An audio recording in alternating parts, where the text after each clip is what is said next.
The SS Nomadic was a mini version of the Titanic, built with the same opulence and luxury and used to ferry the wealthy first-class passengers out to the liner at the start of her doomed maiden voyage across the Atlantic.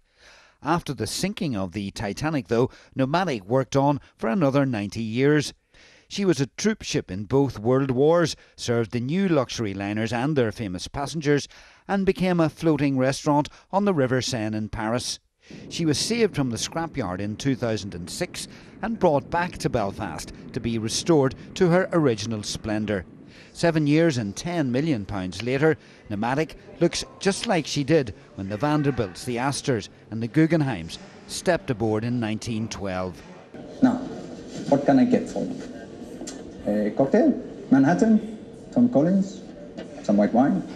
Perhaps a glass of champagne? Much of the restoration was carried out using the Nomadic's original fixtures and fittings, and the rest was recreated by craftsmen working off the Harland and Wolff designs of 100 years ago. It's the closest you'll get anywhere in the world to the Titanic itself. This was the ship which tendered to Titanic.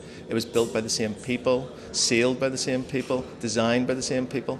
So if you want to kind of relive that or recreate it or get a sense of what it was like back in 1911, 1912, the Nomadic is it. This is the place to come to. The rescue and restoration of Nomadic and her return to the dock here, where she was built more than a century ago, completes the jigsaw that is the Titanic story. And it means that the last surviving link to the great ship has finally returned home. Brendan Wright, RTE News at the Titanic Quarter, Belfast.